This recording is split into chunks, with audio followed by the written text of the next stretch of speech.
Hello everyone, Time to Grind here, and today I wanted to talk about Spirit's Abyss.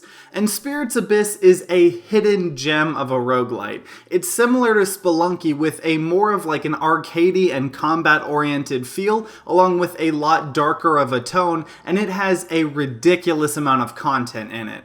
So Spirit's Abyss is a game where you get chucked into a big hole pretty much from your parents, and there's kind of some weird stuff going on with like a blood moon and a culty thing. But either way, you fall into an area and then you gotta find your way to the bottom. And the exploration is very similar to Spelunky. You can, however, wall jump and climb up ledges, and you're a little bit more floaty than Spelunky. And so while trying to find your way to the bottom, you can find gold which you can use to buy items at shops, or play like random little games that might pop up in runs, or donate it to different people that show up in hopes of getting rewarded. You can also find items which can either be passive items that do various things like make you fall slower or give you a chance to block damage when hit, or other cool effects, and you can find gear. And if you find gear, you have to open up your inventory and actually activate it. And this could be things like jetpacks or shovels or magic wands, and all the gear you have has durability. So once you use it up, you can't use it anymore unless you find a way to repair it, and you can only really have one piece of gear on at a time, but you can just store the rest in your inventory and switch at any moment. You also have bombs that you can use to blow up new pathways or get access to the currency in walls or special hidden items. And when you get to the bottom, you find a pit and fall down it, and then you go to the next area. And every area is super different and unique from each other in terms of how they look, what enemies they contain, and how the layout is like. And between each area as well, you're offered 3 different random items, with some of them containing a certain amount of hearts to help increase your health. And I really like this because it incentivizes you to not always just pick the best item. Because if you have a choice between a really good item that you want and a mediocre item, but that mediocre item will also give you like 3 extra hearts, it makes that decision a little bit harder and a lot more interesting.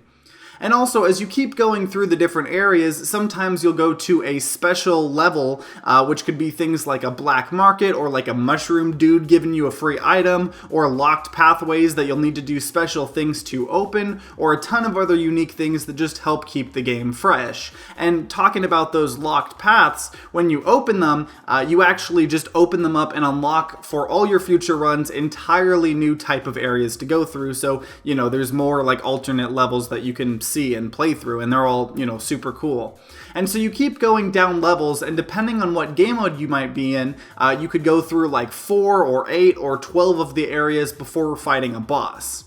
Another cool thing about this game is that there are 7 different characters that all play completely different. So you have 2 of them unlocked at the start. One is a character with a gun that can kind of fire in a bunch of different directions, and he uses like a grenade launcher type thing instead of just placing bombs. And then you have a melee character that just, you know, kind of places bombs normally. Most of the gameplay you're seeing is of the melee character, because to me that was one of the more fun ones, but I haven't unlocked all the characters yet, so I can't say for sure. And that brings me to my next point, actually, talking about the progression.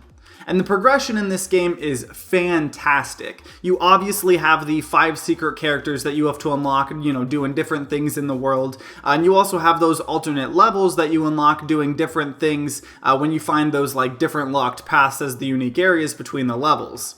You also have a ton of game modes, including seeded runs, a kind of free play mode with a sort of hub world, an arena-based survival mode, and even a freaking card game. That's right, this game even has its own freaking card game. Whenever you kill new enemies in this game, they have a chance to drop their card, which allows you to unlock them in a simple yet fun card game mode that has you placing creatures and using different attacks and abilities and spells to attack the enemy creatures, and then hitting your opponent's heart and trying to get them to 0. And you also can unlock cool cosmetics for all of the characters as well, which is pretty neat.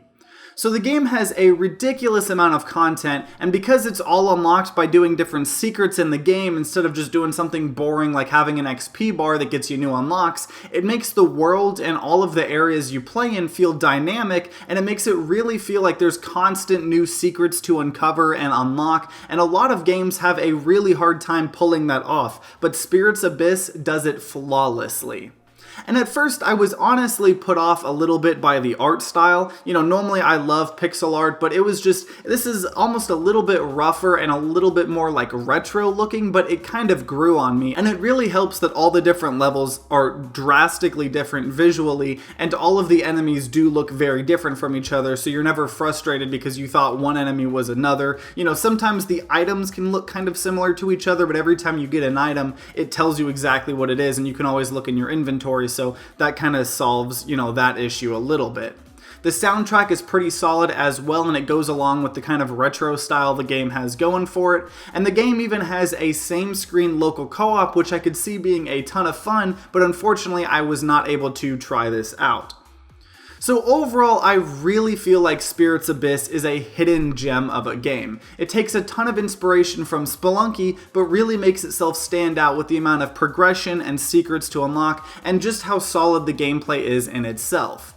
On top of all of that, the game is only $9. So for a game that could easily have hundreds of hours of gameplay, that is a really good price in my opinion. It will definitely give me my Spelunky fix until Spelunky 2 comes out in about a month. And if you have played Spirits Abyss or just from watching gameplay, I would love to know your guys' thoughts in the comments down below. I love having conversations with you all, and I try to respond to as many people as I can.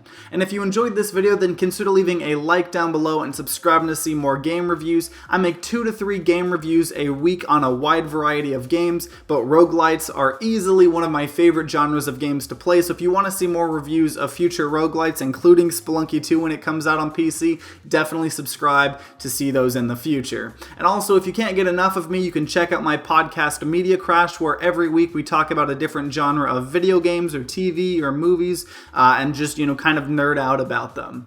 And if you guys are having a great day today, I hope you continue having a great day. If you guys aren't, I hope you start having one. But either way, guys, I hope you guys have a great rest of the day. See you guys next time.